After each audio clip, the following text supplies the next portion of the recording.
Hello and welcome along to Jails TV aftermatch, where Rangers defeated Motherwell by 1-0 in what was a bit of a crazy game, to be fair. And I'm just going to pick over that. It was going to be me and Jay on, but Jay's on his holidays in Belgium just now, and the connection's really bad. So last minute, just filled in myself here to get things moving. 2 seconds, just updating something on the channel here. Remove. So, just I said before the game, I don't really want to keep repeating myself on this, but I did say before the game that I felt Danny Rowe picked the wrong team. I'll stand by that. Incredible that he still picks these players who fail him time after time. I get the fact that he doesn't have a big squad to pick from of good players. I do get that, and injuries have set in. However, if he's going to continue with Taylor Asgard and Shermiti up front with Gassama, then problems are going to get worse until we get new players in. That's just the way it's going to be, unfortunately. Hopefully that changes though. We've got one more game. We've got the St Mirren game on Tuesday night, and after that we're into the transfer window and for January, and then we've got the Old Firm game at Parkhead on the 3rd of January. None of the top 3 teams are really in good form, to be fair. Motherwell, to be fair to them, they're now 4th. They were 3rd in the league before the game started. We've obviously the game in hand as well, but I thought they set up really well. It's quite an entertaining team. Their managers is obviously a talented manager that they've got, and they came at Rangers and they were really fast going forward. I thought they were really well organised as well and a real threat in front of goal. My biggest disappointment was the fact that we're man of the match. I think without doubt was Jack Butland, who had 4 or 5 absolutely outstanding saves that kept Rangers in the game. And in the first 40 minutes, maybe the first 50 minutes even, until Rangers made a sub in 55 minutes, I felt as if we didn't really create many chances at all. Something's wrong with the team now. They really look lacking in confidence and no one wants to shoot, which I've spoken about for years. We seem to buy these players that want to shoot, and then when they come to Ibrox, they don't want to shoot. Is that because of the crowd getting on their backs? Is the jersey too heavy for them? Is there too much pressure? I don't know. I really don't know. Hi, John. How you doing, mate? What I do know is, in front of goal, these guys shit themselves on a regular basis. During that match, Rangers had a 3-on-1 and a 4-on-1 to score against the Motherwell goalkeeper and fluffed it twice. There was other chances similar to it. There was good play leading up to it, but when they get to the final part, the final third, when they get to a goal and they see a goalkeeper or an open goal or a chance to shoot, something just seems to be wrong now, and I don't know what it is, but there's no confidence. There's no confidence at all, and it seems to be much worse at Ibrox, so I think they're really struggling with the crowd and the expectations. Drinking water in December just before the new year, and I'm sitting on the water. Change days. So let us know your thoughts on it anyway. As I say, it's meant to be me and Jay, but it's myself, the lone ranger tonight. I just felt that the biggest thing for today was getting the result. Without a doubt, getting the result. And let's go with the positives first, right? Positives, quite simple. We got another clean sheet. How we got a clean sheet, I have no idea, because Motherwell had so many good chances to score. Rangers had far more chances, but they had better chances to score. Jack Butland seemed to save his time after time. He had a nightmare last week at Swinecastle, and he redeemed himself. He was outstanding. I would have gave him man of the match if it wasn't for Derek Johnson's heroics at half time, when he uttered those famous words from the Apprentice Boys of Derry: no surrender. And surrender they didn't in the second half when they came out. It was a much better second half performance, to be fair. And a lot of that was down to the fact that we had young Moore on. Moore's a lot more direct, and he does tend to have a shot more. He almost scored with a back heel, where it was like the pinball, the ball being leashed in and out of the goal, the goalkeeper and defender saving it, and it just, young Moore couldn't get the ball in the net, but he tried a wee back heel, which on its day goes in, and it's outstanding cheeky goal, but it wasn't to be. But Rangers kept play. That was a big thing for it, as Rangers kept going, never stopped. I thought the referee and the linesman, there was, okay, the goal was offside, fair enough for that. I just think that the standards of refereeing just now are absolutely atrocious. The lowest I've ever been. Well, I don't see him getting any better ever since the days of Celtic forcing a refereeing strike, which should never have been allowed. Ever since they forced that strike, the referees are just, they're at a different level of pish, to be fair. It's incredible. It's extraordinary. There was a Motherwell player, literally one of his knees was on the park, the rest of his body's off the park. And he's on his knees screaming and he's in agony. Surely he just comes off the park. But no, the referee wants to stop the game when it looks like Rangers are going to get the ball. Other than that, chances. Taylor Asgard, I'm not his biggest fan, but he did take a goal well, but it was a great move. Gassama, I thought, played well. I don't want to be full of negative stuff, right? Gassama played well, but see when he's not got the ball, he seems to be so lazy and very lackadaisical. He's quite lightweight, but there's certainly a player in him, not a doubt about that. There's a player in him, and some of his deliveries were really good. Magoma, unlucky with a shot near the end, and the chance that Shermiti missed in the last 15 minutes of the game, or 10 minutes, I can't remember what it was now. Quite frustrating, but I keep saying that there could be a player in Shermiti, but the longer it goes on, the more I doubt that. If I'm being honest, I really don't know where we're going to go with that. The January transfer window is going to be really, really important for Rangers, and they have to get it right. We can't have any more of these kind of mid-table English lower league players coming to the club. Guys like Shermiti, how we get them, how we get rid of them, I don't know. That's one problem. And a comments just came in there, boy, oh boy, we need a striker. Yep, probably need 2 strikers to be fair, but we definitely need one. Somebody who's a poacher. That's a big thing for me to know. Is I don't think Shermiti's work off the ball's okay. It's probably one of his better games for us, but he's really pish in front of goals. We need somebody, and it's harder to get them nowadays. I get that, but the old-fashioned type poacher is the word I'm looking for. That player who just kicks about the danger area and the ball goes in off his arse. If he headers it, he chists it into the net, whatever. He finds a way to find it. He finds a way to score, and he finds a way to make Rangers win. And that's what we're badly needing in the window. We've spoken about the players so often that we should have brought in, and we haven't done it. So we really need to hope the scouting is going to be much better this year in January. It's going to be an early window because I think we're going to need to really get a player in. Having not seen the games, but listening to the commentary and the reporting of the other 2 games, Hearts unlucky not to come back and get the draw with Hibs in the 9 minutes. But the Celtic game, apparently the 2 teams were all over the place in their defences.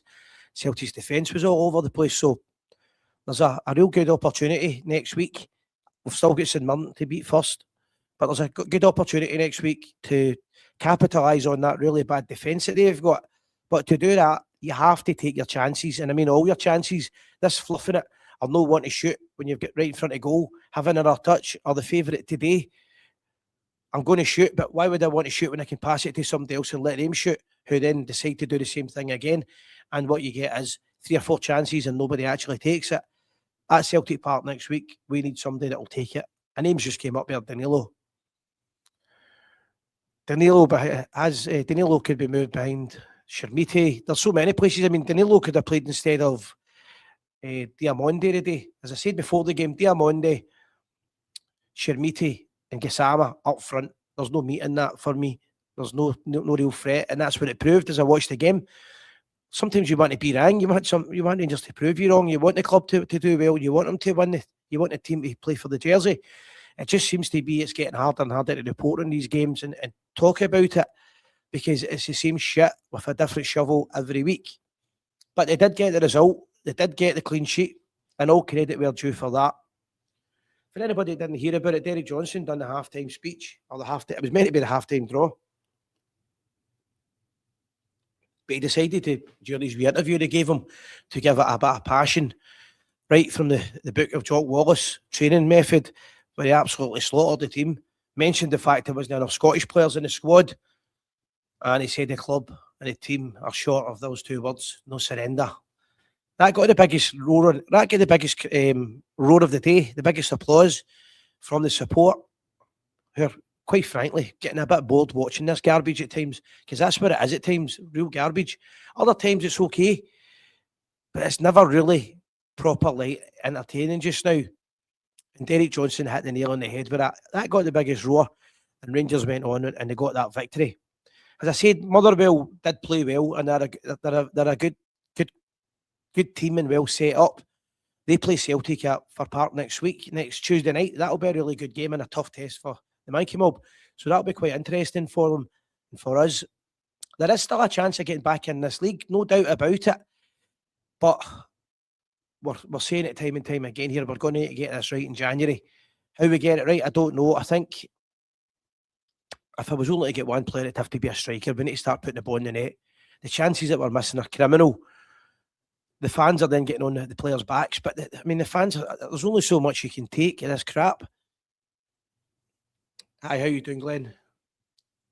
Evening, a lot of missed chances. So I'll just show you the comments. People are agreeing with what I'm saying here. I don't mind people disagreeing. It's just that it just seems to be, to me, we can't do the basics. We don't have anybody in there that can do the poaching.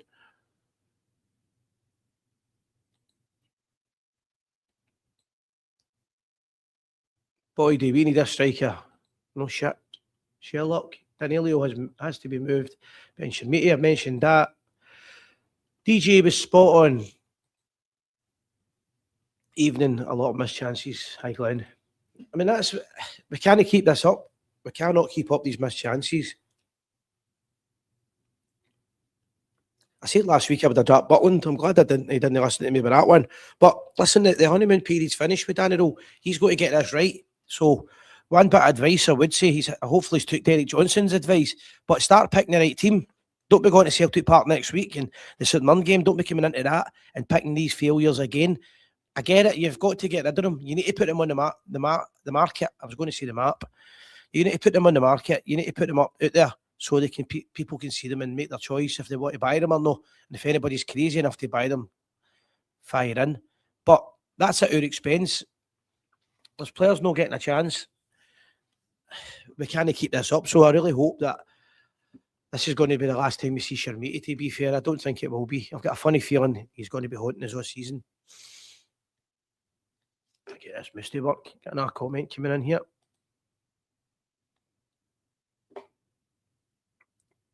I'm more excited about the transfer window, to be honest with you, is what's going to happen the next week than I am anything else. Yeah, I agree with that. Shermiti needs to go out on loan, hopefully, to find form. He might come, he's only a young boy, 21. He could still come back and be a striker, but the pressure that's on him when he gets the ball, he doesn't seem to be able to carry that weight. His finishing is all over the place. I'll give him his due, he never had it, he got tore into it. But I just thought at one point that it's a matter of time before Motherwell score, and if they'd scored first, I think the game would have been a bogey. I really do. I don't think we'd have came back from that. But we did. We got the goal. We got the first goal. Well, we got the first goal chopped off, and then we got another goal. A couple of months ago, that would have been, our heads would have went down with that, to be fair. And when the heads go down, our club find it hard to go back, our team especially, they find it hard to get them back up again, as you saw at Tynecastle last week. But they got on with it. I haven't seen a replay. They got the offside goal, but I think it was offside, to be fair, because it looked offside at the stadium. But other than that, we got the goal that mattered. It was a well-taken goal. Theo Asgard, who I think they were ready to take off just before he scored it, to be fair. A couple of more comments coming in. It's Tab's position to motivate them, or is it the gaffers? The team at times can be so flat. It should be on the park, the captain. Tavernier's just too slow now. He's finished. He's complete. If they can get one good signing in the defence in the January window, I would like to think you'll hardly see Tavernier featuring again. He just can't keep up with the play. He's lost that step. He's lost a yard. He struggles to control the ball. He struggles to keep up. And he's never been a great motivator, I don't think, on the park. So to answer your question, it's probably going to have to be the manager that does that. But Connor Barron seems to be the guy that said the natural replacement. I thought Barron was outstanding, played really well. couple of misplaced passes, but I don't mind that. I don't mind players making a mistake. See if they can get back off their arse and get back up and get into it. I like that. I like a player that can address his mistakes and carry on. Just seen a comment here. Braga want Shermiti on loan. Hopefully it goes through. I haven't seen that. Was that today you saw that, Glenn? Hopefully. You know what? He might actually go to, is it Portugal? Braga? I think Braga's Portugal on it. He's been blank. That type of league, I think he would go to, and he might actually do well with less pressure on him. Nice climate and settle down. But one thing's for sure, he's struggling big time in Glasgow.